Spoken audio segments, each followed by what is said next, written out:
welcome to the Defining Your Niche podcast, where we dive into alternative asset classes within commercial real estate. Today, we are concentrating on self-storage. We're actually concentrating a little bit north of the border in self-storage. Really excited to welcome someone I consider a friend, somebody I have a massive amount of respect for, the CEO of BlueBird Storage, also now in the U.S. as well with the Sunbird Storage brand, Jason Koonin. Thank you so much for coming and joining me. Thanks for having me, Thad. Excited to be here.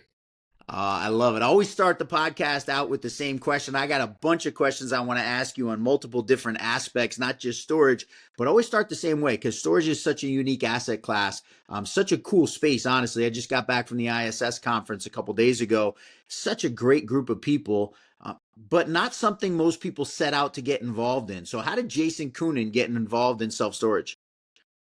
No, that's a good question. I think most people answer it the same way. They say that they got into it by accident. I mean, nobody, no kid that's in elementary school says they want to be in self-storage when they get older. So I was in banking for 20 years and decided to do something new, started a consulting company, figured I could help small businesses grow. Wasn't sure where that was going to lead. And just by chance, my first client was a self-storage developer. So I met Jamie Bennett, who was developing self-storage, heavily focused in Toronto, but had experience in North Carolina and Florida, and started off doing a consulting engagement with him, looking at underwriting development projects and pro forma models and forecasting lease ups. And we then pivoted from that to decide to build our own brand and our own third party management business. What is it about the asset class and, coming from banking and then diving into the financials of self-storage that led you to want to go deep into the road of building your own business? Yeah, I mean, it seemed almost too good to be true, honestly, in 2020. So it's been almost, I think, pretty much exactly 5 years. But in 2020, when I was spent about 6 months looking at the development side of the business, it had all the characteristics of a great industry, especially in Canada. There was a bit of a shortage in terms of supply, lots of population growth. The market wasn't yet consolidated. It was lagging in terms of technological development. So there were a lot of really interesting aspects to the business. Still a bit of an immature market in Canada, and all the lights were green. We've talked about this before, and technology is something that you've leveraged very highly in BlueBird. That's something that you guys rest your hat on is how you're able to kind of draw customers to stores at a level that you're above the competition. Talk to me a little bit about that. Yeah, the more I started to learn about the business, I realized I wanted to focus on the things that some of the larger players and certainly some of the smaller players were ignoring. Increasingly, some of that had to do, of course, with building really nice facilities and providing great service, but there were other things related to the marketing aspects and the pricing aspects. So when it comes to marketing, we've done quite a bit of experimenting with paid ads, also Sparefoot, and we weren't getting the same kind of conversion rates. We were seeing a much higher acquisition cost. So as a result, even today, we move in 10,000 plus tenants a year, and we do it without a single ad. So Wow. we've I would say we spend similar amounts when it comes to the budget, but we feel like from the tests that we've done and from seeing how large and small operators alike operate, we tend to get a tremendous number of rentals from organic search. And when Yeah. we've tried paid campaigns, we found relatively few conversions that came from the ad spend. So we'd rather spend that money into something that's much more effective. And in some cases, we can rent 2 or 3 times as many units with the same budget Yeah. by using SEO instead of paid search. BlueBird in Canada, how many stores are you guys owning now? Are you third party managing up there as well? Yeah, we have a few third-party managed stores, and then we have a lot of stores where we're kind of the minority equity in the deal. It's always changing, as you know, with stores coming and going, but we 100%. have, roughly 25 stores in operation, maybe a couple more, and we have another 15 or so under development. We have, I think, the largest development pipeline in North America. We have 2.1 million square feet under development. Love it. Most of that in Canada. That's just the Canada portion, yeah. That's not even counting what you guys. So now you've also decided to come down to the United States. Sunbird branded. You're only in North Carolina at this point. Am I right about that? Yeah, so our BlueBird brand is now across Canada. So we became Canada's first sort of coast to coast player. We're in 5 Love it. provinces, from Western Canada on Vancouver Island in Victoria to Halifax, Nova Scotia in the east. And then 2 years ago, we launched our Sunbird brand in North Carolina. We saw some really good, favorable demographic trends, of course, here in the Southeast and Yeah. in some of the local markets like Winston-Salem, Greensboro, Charlotte. We're seeing some really good submarkets. So yeah, we opened our first store under the Sunbird brand 2 years ago. We opened another one last year, and we have another handful under development. We're getting ready to open a couple. Actually, we opened one in Charlotte a few weeks ago, and we've got a couple more getting ready to open as well. I'm interested to pick your brain, and as I said, I have a bunch of things I want to talk to you about. I'm actually really happy. We're taping this on a Thursday morning, 2 days after the Extra Space first quarter report came out, and one day after Publix came out. And I know that's something that I'm excited to talk to you about. But I'm interested to pick your brain a little bit about the differences operationally between what's going on in Canada and what's going on in the U.S., and maybe why, if there are differences, and if so, why you think they're different. Yeah, I mean, there's a lot of, I would say there's a lot of differences, some of which probably don't matter that much. There are several large players, REIT and REIT-like operators that are on both sides of the border. Yeah. The probably percentage of competitors is much more REIT heavy here in the States. So in some of the bigger markets, you're going to see a lot more REIT competition, which means a lot more low pricing. In Canada, though, I mean, the good news is, because my experience kind of started in Canada 5 years ago, we did get some practice against the REITs. Obviously you've got, like I said, some large operators, whether they're technically REITs or not, but you've got Public Storage, you've got Storage Mart, Smart Stop, et cetera. So there's competitors on the northern side of the border, and then in the U.S., of course, we're constantly going to go up against, Extra, Public, and Cube, all over the place. So it's similar but different. I think in Canada, there are some kind of low price leaders, but the pricing is more disciplined. The supply is also much lower. Generally speaking, there's only a third as much supply per capita. So it's a bit of a different operating environment. But other than that, it's not too dissimilar. You've got to compete for market share. You've got to do great marketing. You've got to deliver great service, and you'll establish a reputation for repeat business, or you won't. Either way. This is such an interesting point that I want to go down the road with you. This idea of establishing a reputation. And I'm going to hit pause and I'm going to do a teaser. I'm going to go back to my TV news days where we tease 2 sections from now, because there's a couple other things I want to go into. In this conversation about reputation and about rates and about, you mentioned the word low price leader, which I thought was a really good way to talk about it. I really want to have with you, and I know that you're going to make some incredibly cogent points about it. There's a couple other things before we get there that I want to point out with you. One of the things that you and I, maybe you didn't with me, but I did with you the first time we chatted, I think we were in National Harbor at an SSA show the first time we really connected. You had a son who was playing baseball at the time, and that was something that you were traveling around and watching him around the country. And talk to me about that as a dad, and maybe how storage has kind of allowed you to be able to follow your kid. Well, I mean, I'm fortunate, in my role in storage. I mean, I think if I was, working at a site, I'd have much more rigid store hours. But yeah, no, the flexibility of kind of being in a more home office role definitely allows a lot more flexibility, which was important to me in kind of figuring out where I take my career. I've got 3 boys that are ages 17 and 21, 2 17-year-olds and a 21-year-old, and yeah, it's important to try and be at as many of their life events as possible. So I get to almost all of them, and I just try to schedule things around that. But it's interesting because when I first got into storage was effectively the same weekend that the pandemic began, and there was obviously a lot of stay-at-home orders and people starting to work from home, and that kind of forced us to build a kind of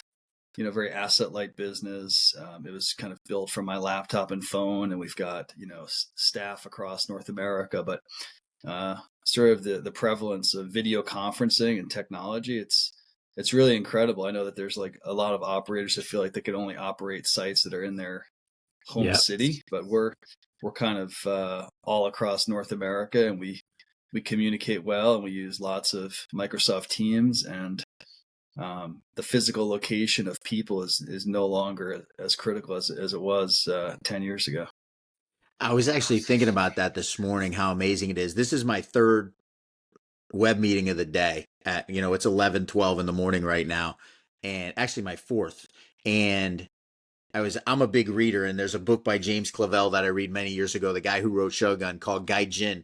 And they're sitting on an island in the South Pacific waiting for a boat that's been 6 months to bring them news, right? And they're like basing all their life decisions off this boat that's taken 6 months to get there. And I'm like, here we live in this world, and maybe we take it for granted a little bit, where we first of all, the access to information is unbelievable. It's literally by the second. In fact, moving sometimes faster than you get algorithms running it now, right? We don't even see that information. But how cool is it to be in this part of the world, this era of the world, where you can operate a storage, operation across the Canadian country and yet be based in North Carolina? Yeah, no, it's certainly a luxury, and I don't take that for granted, but it sort of reinforces something that I feel pretty strongly about, which is it's really like the quality of the people and the quality of the team. Because I can't do that if I don't have really good people on the ground. And to go down another level, our regional managers, they oversee dozens of locations in multiple provinces, and they can't be successful if they have to babysit their people. Yeah. So I think being able to have kind of the more virtual team is great, but if you can't trust the people to run the sites when you're not there, then you've got the wrong people. And I think that that's a very old world mindset. So we have Yeah. a competitor who feels like they can only run the sites in their home city because their regional manager needs to visit the sites every week and sort of sit on top of the staff. And here we are, we've got sites that are running circles around them, renting units like crazy, delivering high levels of customer service, and someone's managing them from across the country. So I think getting the frontline people, getting the better people, even if you have to pay more, even if you have to be more disciplined in your hiring, I think that's really the part that a lot of operators are neglecting, which is they're trying to save money at the counter, or they're eliminating staff and reducing staff. And those are the people who interact with all your clients. So if you don't value your insight staff, you might as well just be throwing away your business. Interested to know if there's a process to that. And I know you talked about being willing to pay more for people, which is obviously a big piece of it. A lot of times people are, especially early in a business, are trying to kind of be stingy in certain places where in hindsight it might be worth spending a little more money. But any like overall guidelines that you use when you're looking at hiring staff to get that high level person that's going to come in and allow you to grow? Well, let me back up a second on that. I mean, I think the first thing is you have to believe that the people matter. I think there are a number of operators, and it's not uncommon, across industries. As players get bigger, they try to find ways to cut costs. That typically means we're eliminating people. But it doesn't make sense to me that you would try and save $100,000 in your wages by giving up $300,000 in your revenue. So you're going to have to charge rock bottom prices because no one wants to rent from your place because it's dirty, it's unsafe, there's no service, but you're saving those wages. So that's a very kind of short-sighted view. Obviously, we value having the great customer service and full staff. So, I wouldn't say that there's any magic to the hiring process. I wish there was. The unfortunate reality is that interviewing is not that effective, and Right. everybody Truth. will tell you they can do the job, whatever kind of job that is, and then they'll start doing the job, and then you'll find out if they can actually do what they told you they can. So, unfortunately, there's a bit of trial and error, and some people start with us, and they don't make the cut, and that's where you have to be disciplined. Is that if you bring somebody in and it's not a good fit for them, don't keep them around, because it's not good for the business, of course, and it's not good for the person if the person's not having success and they're failing because they're in the wrong job. The quicker you figure that out, the better. So I would say, we try and get the best people. We try and pay a little bit more. We do create, monthly bonuses that really give them some skin in the game. But also, we're not afraid to say that this person's not a good fit. I live by that hire fast, fire fast model, right? It's like it's so hard to hire the right person in a, how long are you going to spend with them in the hiring process, right? You're lucky if you spend a couple hours total to know exactly what they're going to be. Going back to my martial arts career and teaching martial arts, I say this all the time. The people I thought were going to be the best martial artists at white belt never ended up being a black belt, not one time. There's always a person that came in and I'm like, that person's gawky, they're awkward, they don't really pick stuff up quickly, and they were the ones that 6, 7 years later ended up being the best. So really, really intelligent point that you don't know, but you've got to make sure that you're on top of that process. I want to talk about this. I actually spent a bunch of time with Deanie Burns when we were out in Vegas last week, who is one of your people and just a world class gem of a person, and a credit to you guys in the way you go about surrounding yourself with people, and how important is that.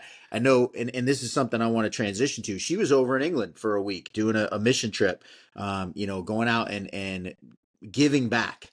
And I think that's something that, as I have watched you and I follow you on LinkedIn, where you're pretty present and pretty vocal, that's something that's important to you, for you as a company, for yourself as a person, but also for the people that you hire, that there's another element to it beyond just going and doing a job.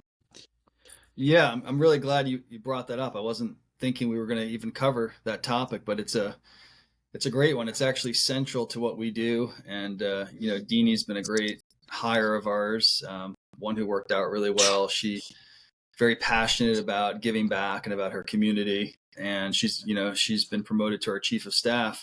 She does a little bit of everything. She was at a charity event again yesterday, I saw on LinkedIn. So yeah, it really starts with what do we believe in, and I think that's where we're a bit different. I think it's obvious that if you're in the self-storage industry, you have to rent units and you have to make profits. I think it goes without saying, right? Because if you don't do Yeah.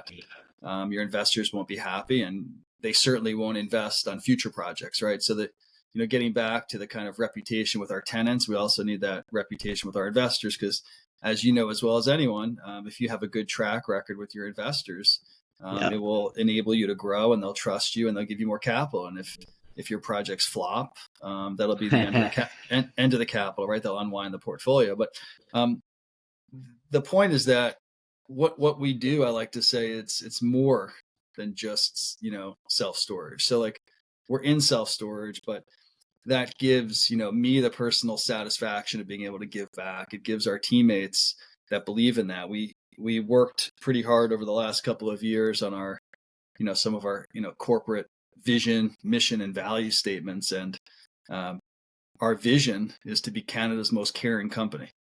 I love. So it's not to be Canada's best self-storage company. It's not to be Canada's most profitable real estate company, right? It's nothing to do with real estate and self-storage. Because we happen to be good at self-storage, we have those assets and resources that we can go into communities, and the more we grow, we can give more units to more nonprofits, and the more that we do that, they can save their budget, and that allows them to help more of their clients, and they can have a bigger impact. So um, people who work for us like the fact that when they go to work every day, they have this kind of dual mission where they're going to make a difference in their communities. They're volunteering at events. We're helping provide storage for, I believe, 65 nonprofits, including, of course, Shelter Movers, which is our biggest, where we donate 100 units that people who move out of violent situations. They're able to keep all their stuff versus having to get rid of it and start over. So that's kind of what gets us up in the morning. It's not renting storage units to make a quick buck, but the more that we rent and the more that we grow, right, we can help a lot more organizations. So when you have kind of that dual mandate, it's much more inspiring every day. I just got chills. Honestly, I was going to ask you about that shelter movers. You made a LinkedIn post a week ago or so, and it blew me away when I saw it. Talking about this organization where somebody else had withdrawn their support of the group, and it meant like 100 people that no longer had a place to store their stuff, who are victims of abuse, who have nothing to begin with, and what little they do have, they want to keep. And you put this post out, asking other operators in Canada if they could help and support. I was touched by that, quite frankly. That was not something you see every day. Yeah, no, I constantly find myself in a bit of an awkward position having to call up, CEOs or VPs at other storage companies and say, hey, there's a organization that's saving, typically women and children from an Yeah. abusive situation. And, they need, we need 5 more storage units for this organization in Vancouver or Halifax, whatever the city may be.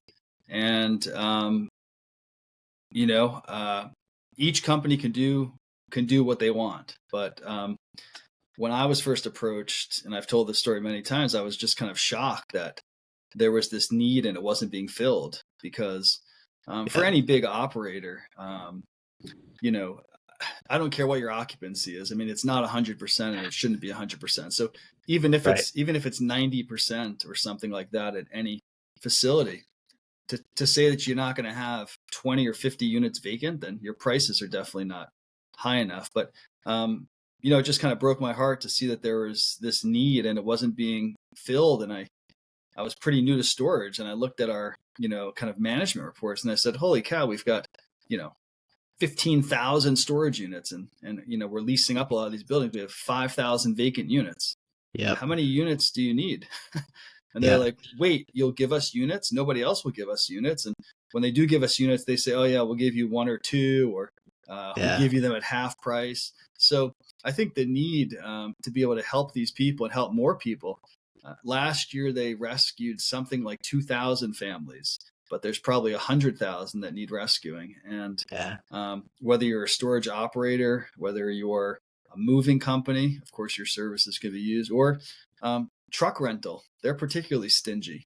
And it's in my opinion shameful that they can't lend a free truck so that this nonprofit can go out and spend the day kind of packing up someone's stuff and moving them to safety.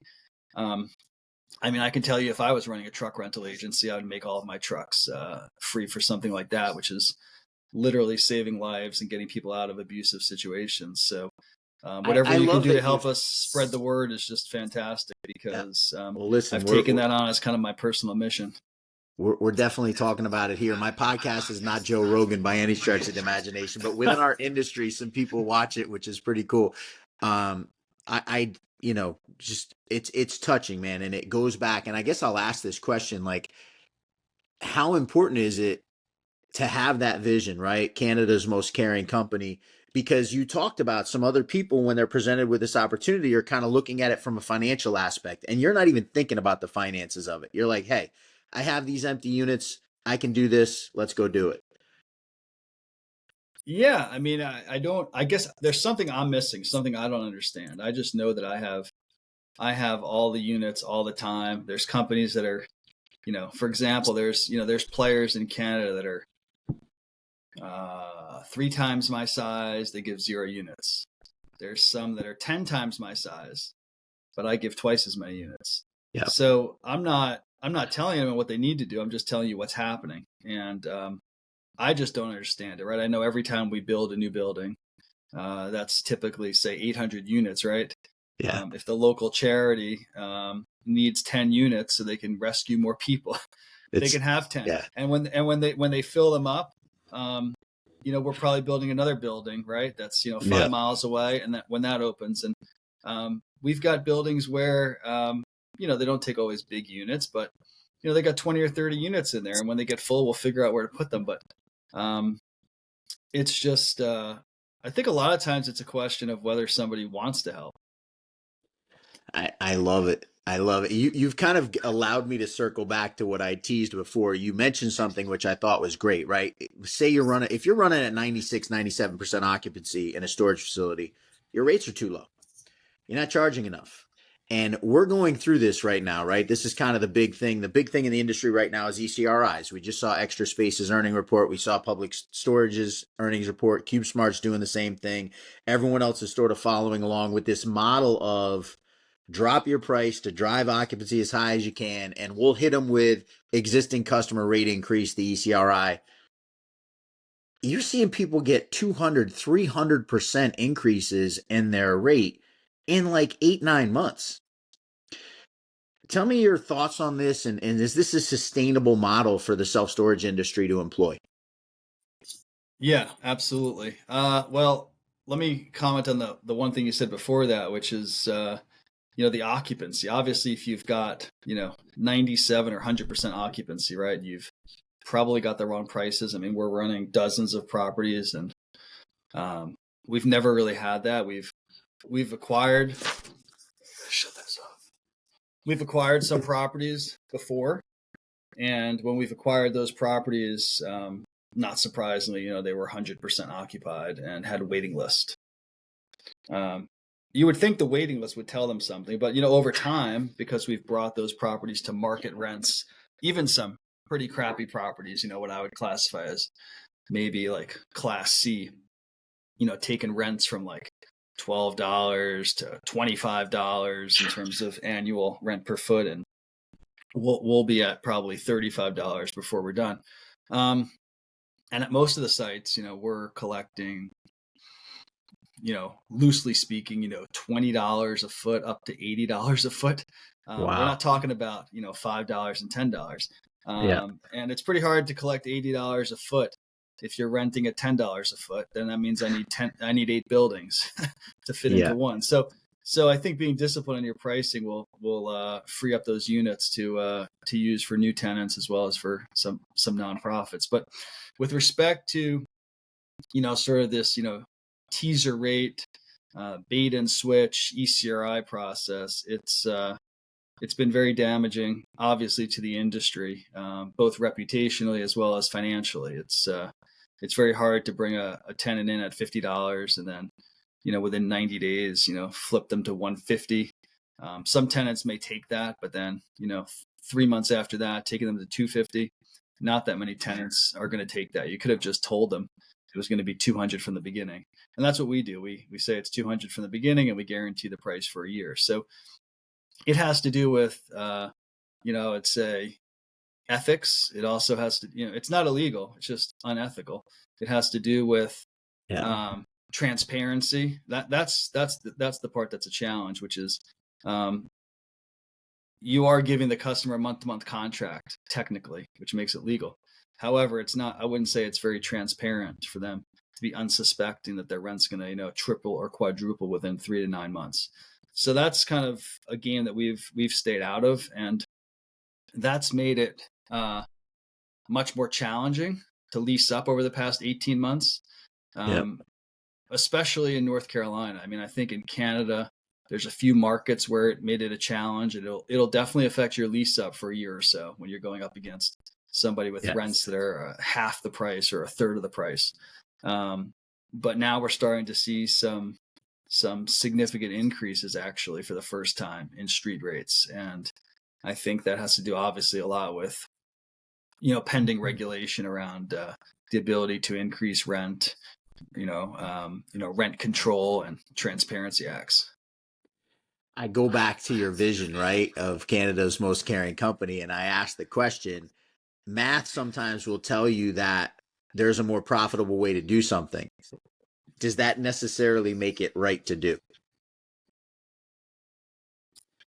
I mean, clearly, And actually, I'm going to say this because you're going to call me on it anyway. The math actually probably isn't telling you it's the right thing to do. In all honesty, the people that are employing the practice are telling you that the algorithms are telling this is going to work.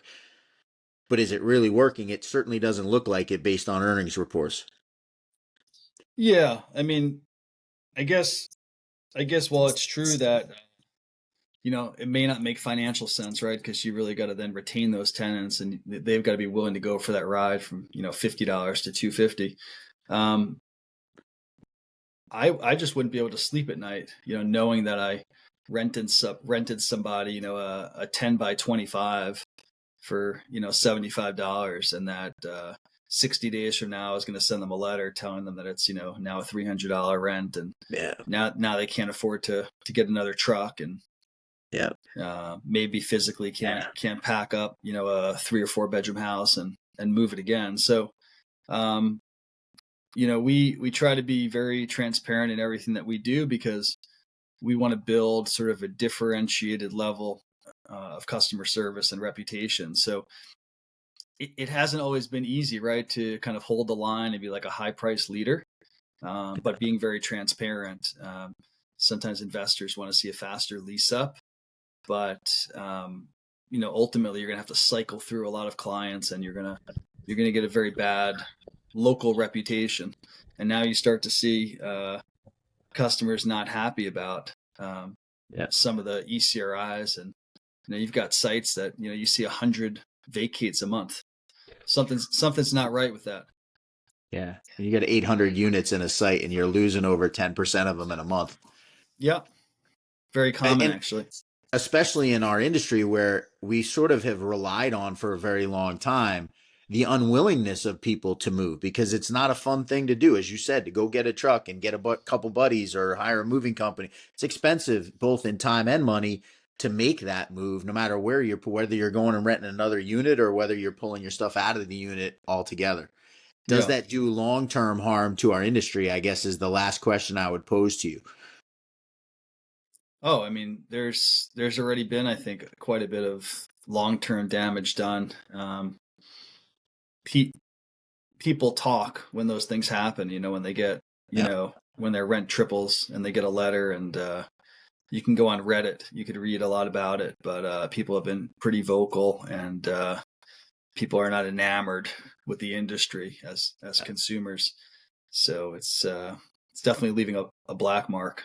We're starting to see it in legislation as well, right? California and Washington and Colorado already having passed transparency acts. California now passing a cap on what you're able to increase rates on for over the course of a year to 10.5%. So the blowback is already starting to happen. I'm going to give you a tremendous amount of credit as we wrap. I'm at 35 minutes already with you, Jason. That kind of tells you how much I enjoy listening to you, because I try really hard to keep this at 30 minutes. Just have tremendous respect, because 2 years ago when I first heard the term ECRI, it was January of 2023 was the first time I kind of really heard the term. You've been vocal about it right from the jump, and have not wavered, haven't changed your opinion one bit, and have had the courage, I would say, whether people agree with you or not, you've had the courage to stand by what it is you believe in and be vocal about it. And I will always have the utmost of respect for that. This is not an easy thing to do in a professional environment where you've got the five biggest players all embracing that strategy. So kudos to you for that. I like even more after spending 35 minutes with you and really diving into the story than I already did. I'm going to wrap this thing up. That's it for this week's edition of the Defining Your Niche podcast. He's Jason Koonin. If you're an operator in Canada or in North Carolina, reach out to him. You'll see his contact information with Sunbird and with, I knew I was going to say that, with BlueBird and with Sunbird Storage. I almost said Snowbird. That's the one I usually mix it up with. You can get a hold of him if you're interested in contacting them for remote management or to do JV opportunities, whatever that might look like. I know he'd be happy to get that call. I'm Thaddeus Campbell. Glad to be your host, and we'll see you guys next week. By the way, thanks to my friends at PropRise, leading the way in outpacing the self-storage industry and finding your next development project. Guys, thanks so much for listening.